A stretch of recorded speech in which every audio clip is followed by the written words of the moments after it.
Welcome to Do.Different.Better show, where we talk about wealth wisdom and money moves, making finance simple for everyday people.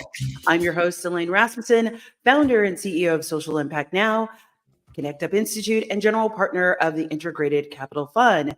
Thank you for joining me today. In our last episode, we talked about my own personal journey on struggles with the trauma of money.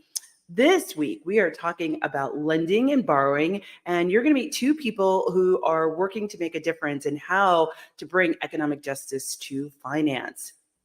My guests today are Chelsea McDaniel, Director of Impact Investing, and Cristina Lara Agudelo, you have to correct me, manager of lending partnerships of Common Future.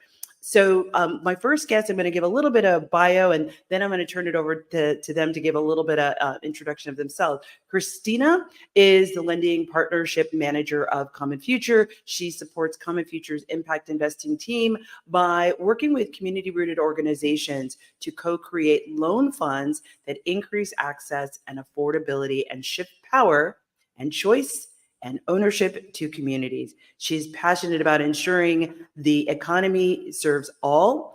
Prior to Common Future, Cristina was the program manager for economic and inequality initiative at Uncharted, where she designed and executed a 6-month accelerator program for entrepreneurs working to close the wealth gap in the United States. And we'll hear more about Chelsea in just a moment.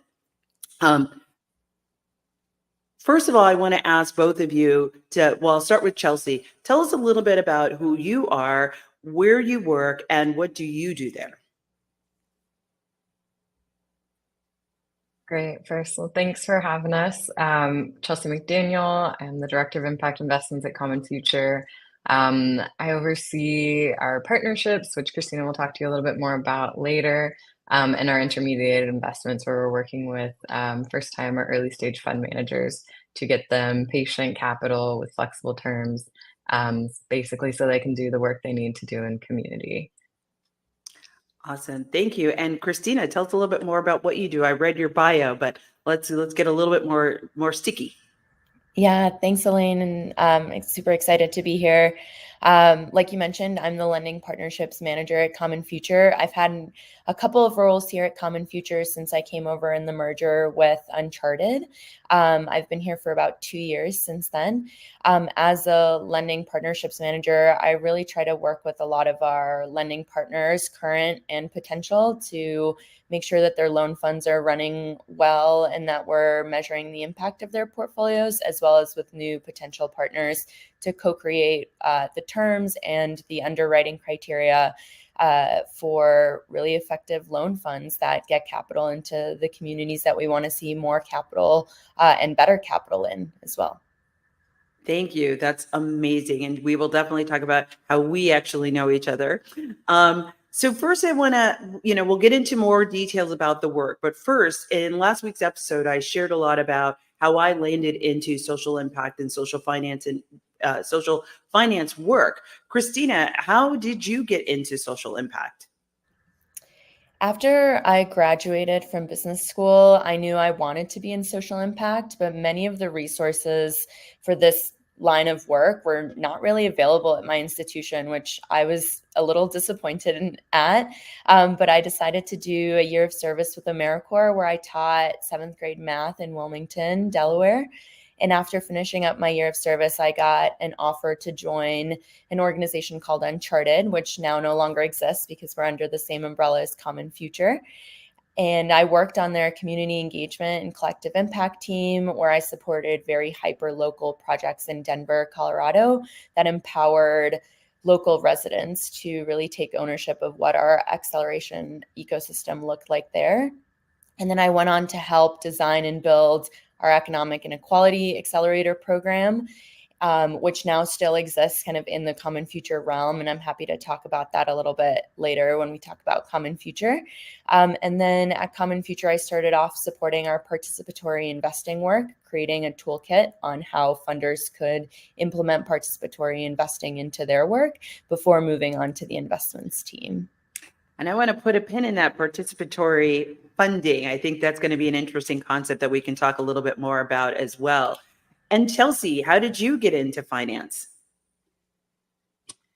Yeah, mine was a little bit more of a wandering path, maybe I was lost for a little bit, hence the wandering. I was thinking about this, and I think I really started like organizing around community, and particularly community environmental rights. I grew up in Sacramento, California, right next to a levee, and it seemed that there were always developers trying to build there without very many precautions, and usually it was Black and brown folks going there.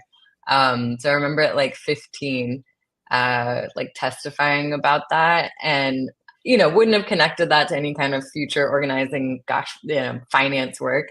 But when I think back, that's probably when it started. And then from there, sort of did some different work around environmental and community organizing for a number of years, and kept seeing how, on the one end, we had at that time sort of this emerging ESG, or environmental social governance movement, that was really focused more on like governments and businesses, trying to get in better relationship in those three areas: environmental, social, and governance. And then I was also seeing nonprofits and community organizations that oftentimes were deeply undercapitalized, but just trying and figuring out ways to have this tremendous impact and meet community needs. So something in that, I think, area of how are we financing the things that community actually needs, to be able to build and have this positive impact, sent me back to business school. And yeah, from there, I think I really had a chance to delve into this world. I mean, gosh, it's like a couple years ago now, that was, I think, still emerging, this kind of impact finance space. And there were people who were actually blending the two and trying to figure out how we do properly capitalize, like programs and initiatives and and entities that were working for community benefit.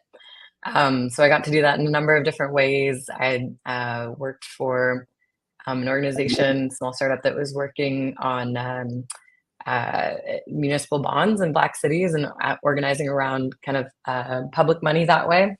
And then recently came on board with Common Future about 6 months ago, and get to oversee all of our investments, both in the partnerships, where we work more closely with partners who have a really good understanding and strong understanding of what the community needs are and what the financial gaps are, and help them kind of bring a fund to life. And then working with folks who are first time fund managers, and standing that up and really um, stepping into partnership with them and saying, instead of just seeing the risk, we see all the possibility here.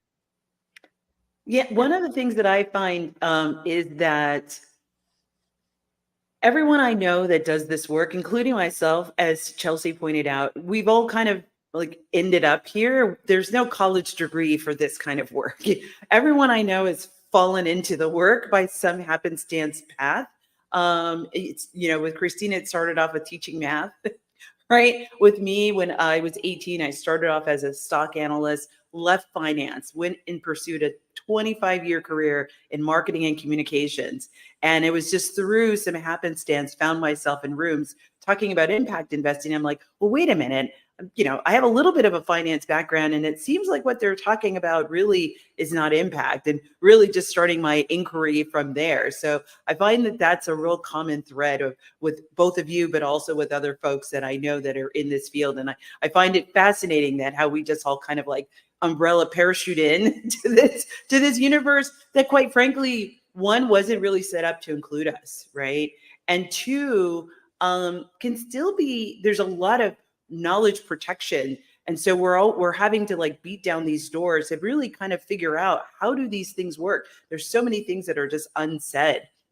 But I want to move on and really kind of get into maybe your own personal story. And this is for whomever would like to answer the question. Think about and share with our listeners, what was your first memory of money? Or when did you realize that money had influence?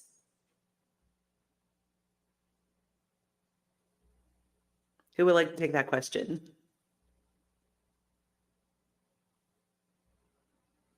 Cristina, Chelsea? Yeah, sure. I'm happy to take that. I think my first memory around money was when my family and I immigrated to Canada from Colombia when I was 6. And I remember that my parents had shipped some of our belongings from Colombia on a boat, like you used to do, kind of moving across the world. But the packages were super delayed, like several months. And I remember kind of having new friends from school or people that I didn't really know in the community drop off. It was so nice, drop off toys, clothes, and like household items to hold us over while our stuff came. And at first I didn't really think that I realized like why we had to get help from other people, but my parents like began to explain that the cost of things in Canada was much higher than the cost in Colombia. So our lives began to look really, really different than when we were in Colombia and moved to Canada. And I think that realization about the different like purchasing power that you have in different countries was when I was like first realizing that this was conversations that my parents were having for months, but were only just beginning to affect my brother and I. And so I think that's like when I understood a little bit about that. Yeah, that had to have been a very stark experience. Even as a young person, you have lived a life in a certain way, and then all of a sudden, it's a very different. And you know that there's a difference, but you're not really sure. And then you start to learn, like, oh, there's this thing that's called money that shows up in your life, and it's happening to you, right? As opposed to you having any sort of agency in it, right? And so when you think about, and this is once again for either of you, when you think about the cultural norms that you've had to navigate coming from Colombia, possibly to Canada, or Chelsea, if you want to jump in here, what are the cultural norms or trauma that you've had to navigate through even doing this work, working with funders who have these lots of money and power and or perceived power actually, and then we're working with some of the folks that are dealing with some of the same stuff we're dealing with. What have you seen or what have you experienced?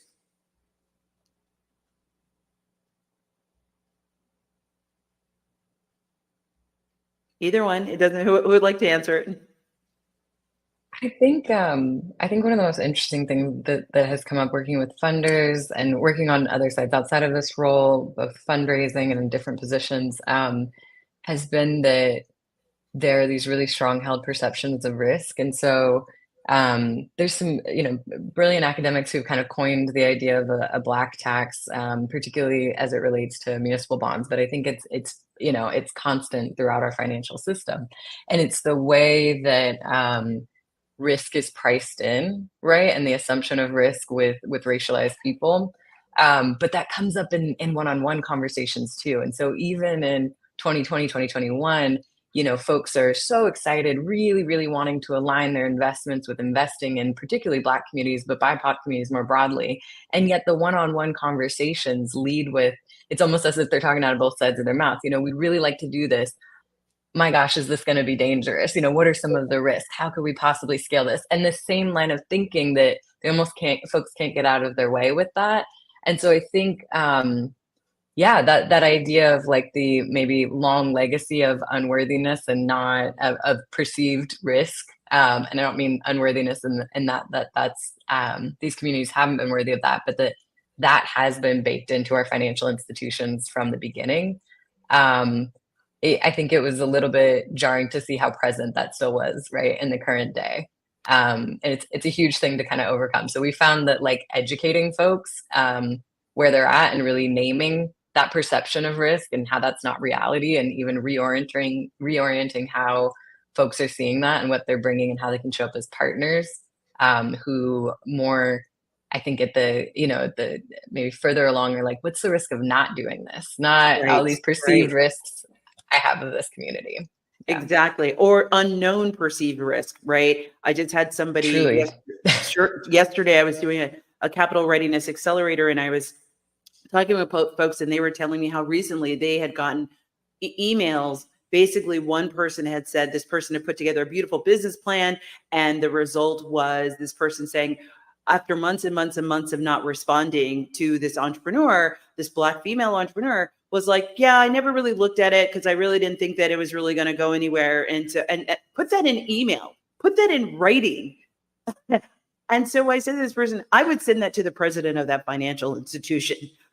I mean, it's not because you want them to do something about it as far as lending, considering you for a loan or considering you for a line of credit, but to put them on notice, right? To let them know. Well, you have been listening to Do Different Better with Elaine Rasmussen, your host. Coming up next, we'll be talking about the work of Common Future and how they are powering new lending practices.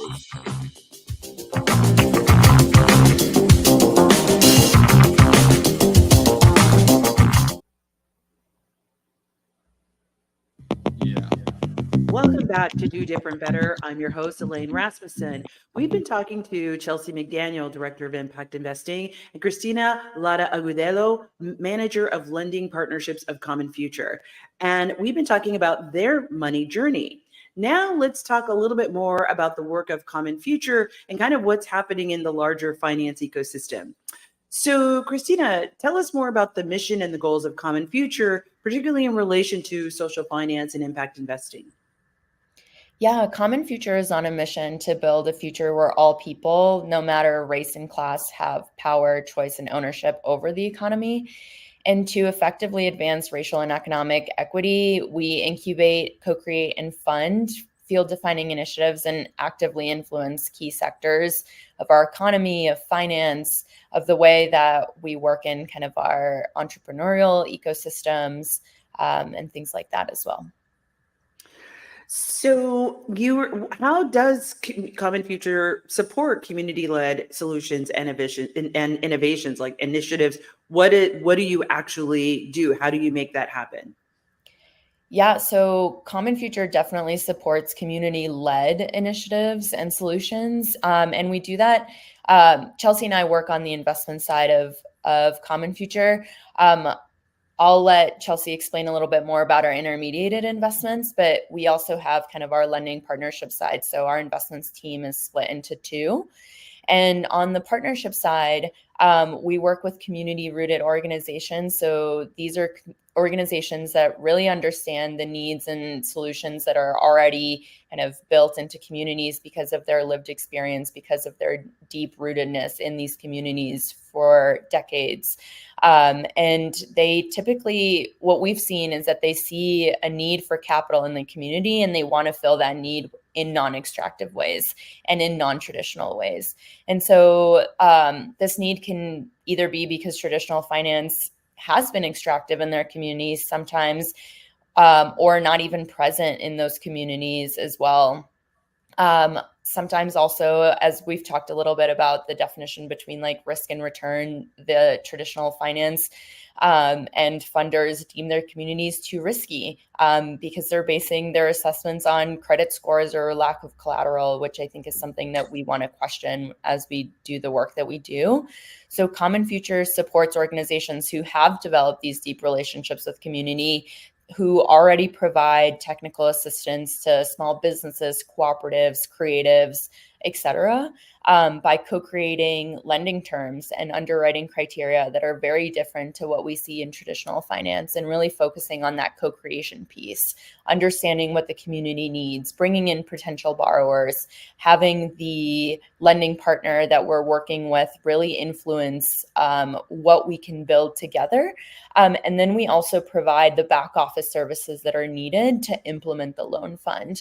Because what we found also is that a lot of the time it takes a lot of compliance or regulatory work, like back end work, as well as like specific systems to do lending that allows us to also build in flexibility for the borrower, that allows us to ensure that the loans and that the servicing process and the origination process for these loans is dignified, and that the borrower really feels like there's someone on the other side rather than working with a financial institution who only sees them, or a traditional financial institution who only might see them as a number or as like a countdown on how much is left to repay on a loan.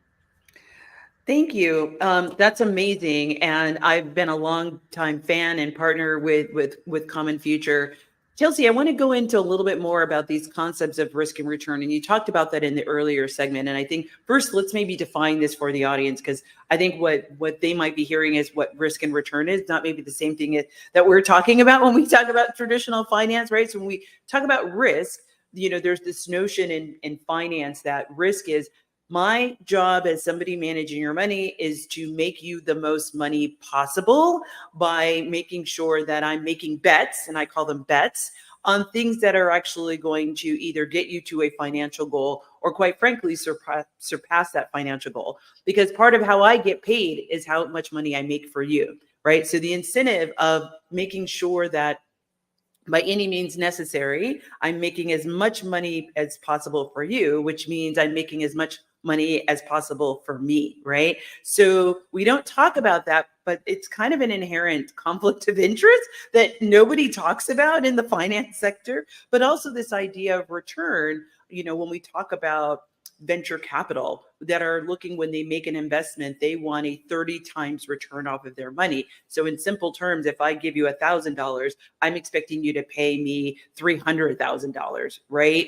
That is what I'm hoping to get from my investment. Or private equity, they might be looking at a 10 times or 10x return. So give me your thoughts and opinions on just that whole structure and how that really, what are the circumstances that kind of structure creates? Yeah. I mean, at its core, that's just really based on extraction, right? You're getting more out of a system than you put in. At the end of the day, that has to come from somewhere. And the last thing we want to see is that coming from these communities that we're particularly focused on, who are experiencing the greatest racial wealth gap. And that's because of systems and systemic pressures that have extracted from or denied access to community wealth accumulation, right? And so that's risk that shows up looking like bias, shows up looking like higher rates, no access to loans. I think Cristina mentioned a little bit earlier, the three things we kind of focus on are access, affordability, and power. And so we really try to tackle risk and return from those three areas. So with, affordability and access, it's like meeting people where they're at. And instead of assessing risk as maybe just a credit score, it's really about better terms than that. And I think, and something we'll probably talk about a little bit later, we've done it in a number of ways. We've done it based on character-based lending, which is something we can get into, but basically looking at other criteria of how we know and understand trustworthiness, and really not even just we as Common Future, but how our community partners, being the leaders, understand that, okay, there's a good chance this person will pay this back, and the money that's going to them is going to positive impact in the community. I think that's an area around access and making sure it's also affordable. I think that was the second piece I said, and really not looking at these extractive rates that we see time and time again with these communities. And then power is finally the last piece, right? And I think that is a huge piece of risk and return.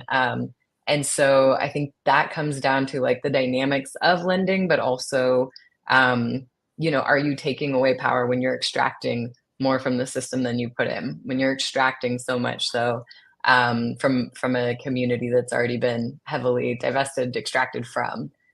What does that kind of do to power? And oftentimes it puts it in the hand of a traditional investor having more power and not returning value or power to the community. So we try to challenge that notion with how we structure our lending.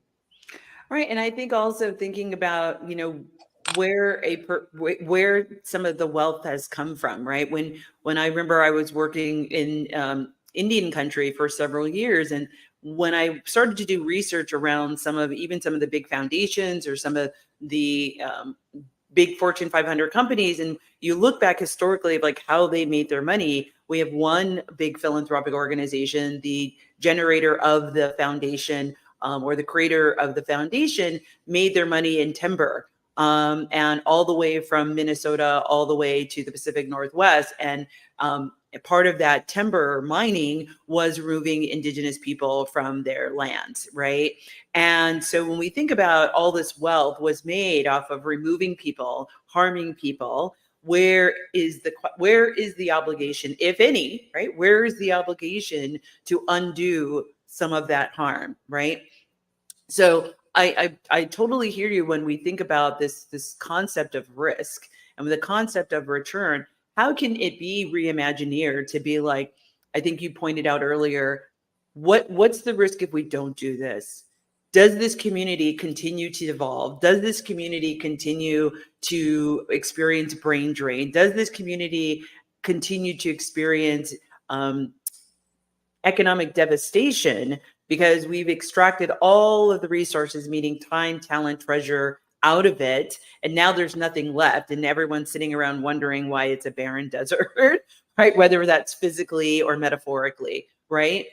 So what do you see are maybe some of the challenges when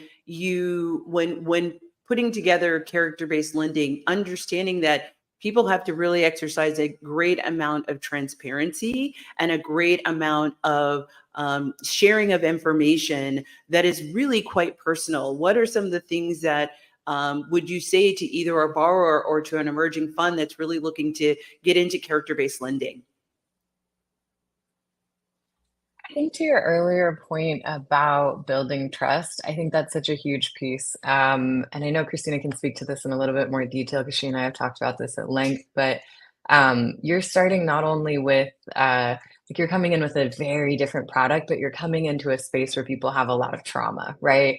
And I think you talked about that previously and us sharing a little bit about our own, but I think we're talking about generations of community trauma around finance. And now we're bringing something new into that can just give people pause immediately. And so I think the beautiful thing is that we've worked with organizations that already have trust and understand what things are meaningful and can ask those, I think, in culturally responsive ways, are in community with people. And so there's more ease there around that. But I think there's still an opportunity for education around like why are we asking certain things and how might those be different? How does that inform things if there's a collective that decides on things, if there's a different set of underwriting criteria, even just explaining some of how the underwriting process works maybe differently from a traditional underwriting process, and how it's really an opportunity for folks to kind of shine and show what we know to be true, right? And what I think our community-led programs know to be true, that these communities are so worthy of this funding, but that the traditional system doesn't give them a space to shine. And so this is what it is. So I think that encourages people to show up and speak honestly about like, oh yeah, these are the ways that I do have strong community ties. I know there's demand because of these maybe non-traditional things. And it gives us a chance to really hear and elevate that. One thing I'd love to add too is one of the challenges I think we saw early on was around this transfer of trust.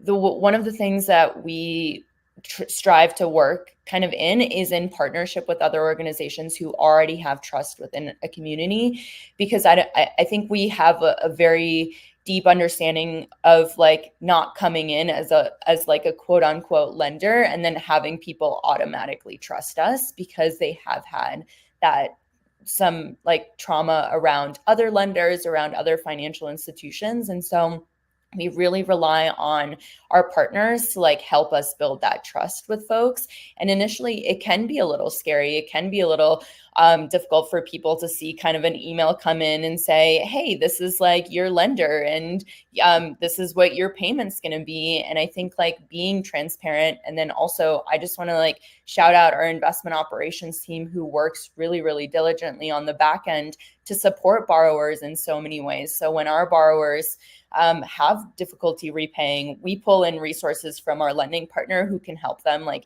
in non-capital related ways by supporting with their business planning, by supporting with like dealing with some of those challenges. But then on our lending side, we're able to offer deferrals. We're able to restructure those loans to really make sure that the borrower knows, hey, we're here for you. We want you to be successful in this repayment.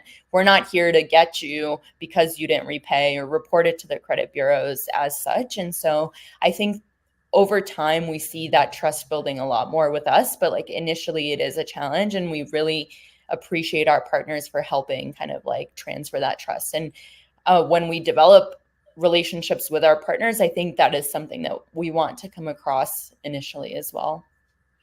Yeah, and I will just tell you, the founders really appreciate it, and so that's and I've talked with some of our other colleagues who are doing similar work, and that's really the gold star. And one of the things that when people ask about what's our impact metric with Connect Up, it's really about that they're ready for traditional capital. Because quite frankly, there's not enough of this kind of capital available. So I don't want to get them ready for this kind of capital, knowing that the universe of this kind of capital is so small still. I know you all are working on that and making it the pie bigger, but let's get you ready for the system that's waiting for you, right? Yes, all of us are working diligently to make change, but it's not here yet. So let's get you ready for traditional capital. And that's another reason why our terms are very short. We call it like, on the job training or college, right? This is a place where you can safely make all the mistakes so that when you go to your next line of credit, and quite frankly, you're going for bigger amounts of money. You might be getting $50,000 from us, but now you're ready to get 200,000 because you're ready to scale up and hire 10 more employees. And that's really the goal. Well, as we wrap up, any upcoming projects or initiatives that we can look forward to from Common Future? Yeah, I think one thing that I'm personally excited to share more about is new lending partnerships in the works. I think we've been in the background this first half of the year, really refining a lot of our processes and beginning to understand how we design loan programs with our partners. And so as we begin to implement some of those, I'm definitely excited to see what our partners come up with in terms of terms and underwriting criteria that's different and that really fit the needs of the communities that we're serving. Chelsea, what are you most excited about? I think what's most exciting to me is that we are at Common Future are really, I think, getting a little bit more refined or precise about who and what we're focusing on. And I think that's in an environment where there is some sort of, there's some backlash to, I guess, like DEI broadly and stuff. And we're affirming time and time again that we are deeply committed to Black and Indigenous communities and prioritizing the impact in BIPOC communities. And I think that that feels very exciting, and the possibilities there feel really, feel really exciting. So we're looking forward to what that means in this environment to continue to invest in these communities. Thank you. You're listening to Do Different Better with your host, Elaine Rasmussen. Coming up next, we'll be talking about the work of Common Future and how they are bringing innovation and economic justice to finance.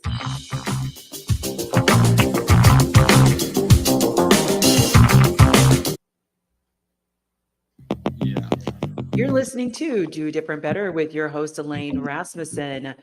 Coming up, we're now going to be talking about Common Future and how they are bringing innovation and economic justice to finance.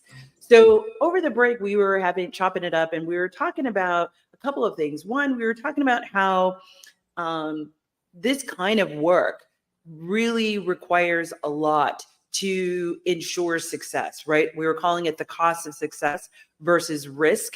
Chelsea was talking about, the risk, of what if we don't do something? Let's talk about the cost of success and what does that mean and what does that look like? When we look at someone like Theranos, who was able to raise $900 million for a product that didn't exist. And we have all of these emerging fund managers trying to raise money to do this community work and make sure that capital stays in the community, but they can't even raise $5 million. Tell me what are your thoughts about that? What have you experienced? What have you heard? And why is it important that your model of keeping the capital in the community is so important?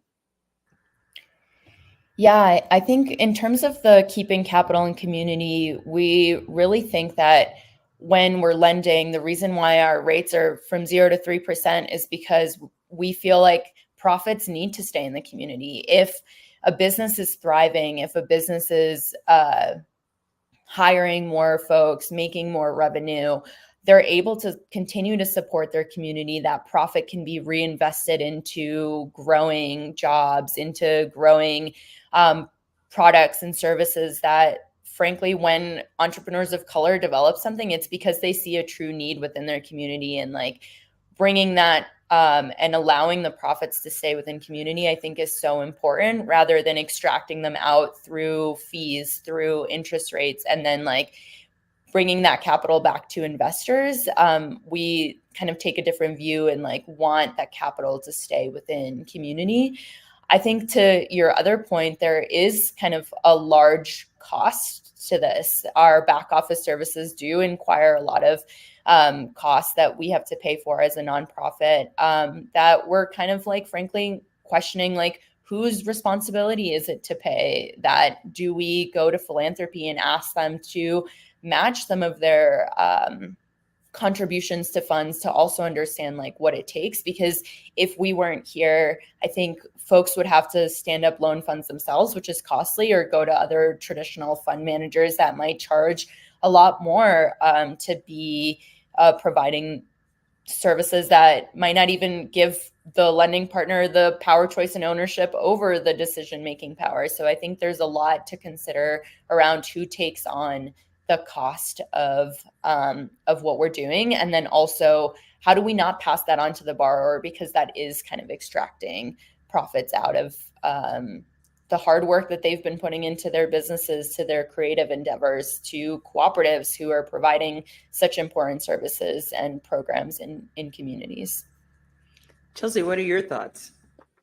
Yeah, I'll just add to that I think part of what we're trying to do is a corrective action, right? I think a lot of the cost of doing this work right now sits with first-time fund managers, emerging fund managers, and so that's raising the funds, that's building out all the assets to do that, that's tracking all the pilot, and of course, I feel like it's not a matter of ability. I think it's an issue of where does that typically sit, right? And how can we, as investors and partners, be taking some of that back and say, that should actually sit with some of us. So if we're doing a due diligence process, or if we're doing a fundraising, if you're undertaking a fundraising process, we know lots of other people who are aligned. There aren't many of us organizations, but we know the ones that are aligned. Mm-hmm. How are we also talking to them? How are we informally and formally helping to organize and help you stack capital? How are we helping to bring in technical assistance providers when that's what's needed? How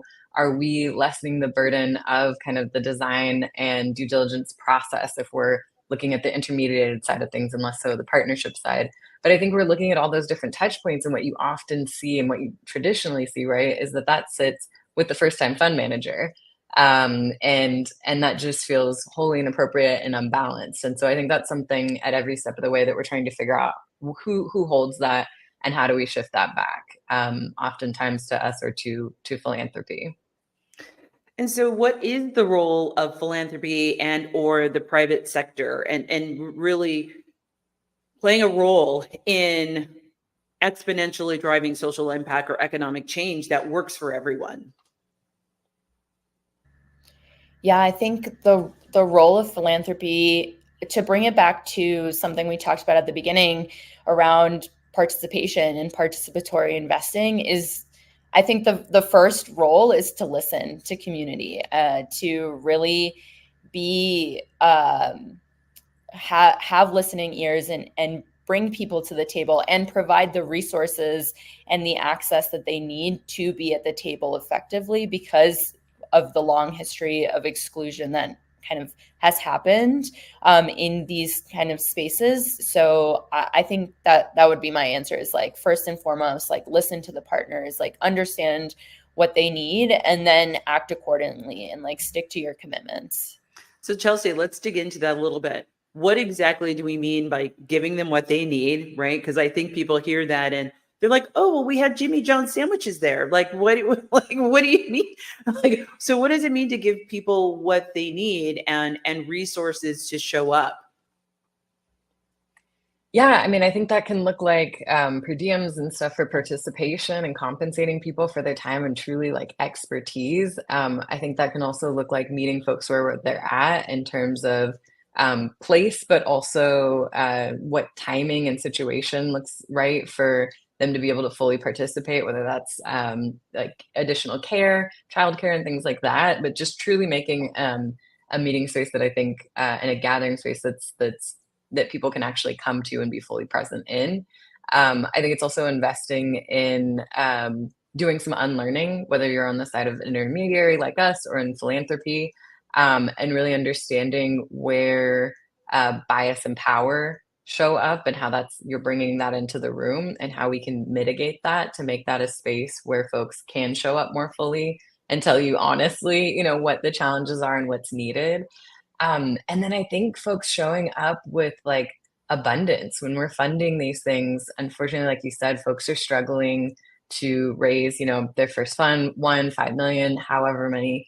And I think we need like intermediaries and philanthropy to show up really abundantly. And so that looks like multi-year long-term grants to help support the folks who are managing these funds, in addition to investing in the fund early on and bringing your friends along with that, right? Like that feels more abundant than just, well, maybe we'll come in a little bit later, but and still operating from that space of like risk and fear, instead saying like, we're in, we're excited, and this is what it looks like for us to show up with, just an outpouring of the type of support you need, hopefully in response to all of that deep listening that Cristina said earlier.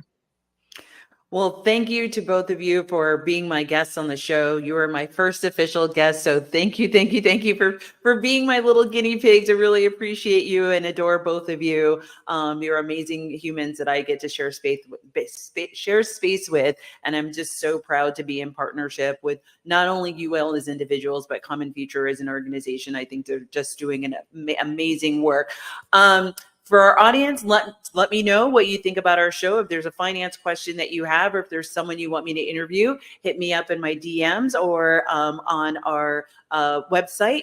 We've just wrapped up talking with Chelsea McDaniel, Director of Impact Investing, and Cristina Lara Agudelo, Manager of Lending and Partnerships of Common Future. I can't wait for next week's conversation, where we're going to be talking about what actually is social finance, who it impacts, and why it's important to you.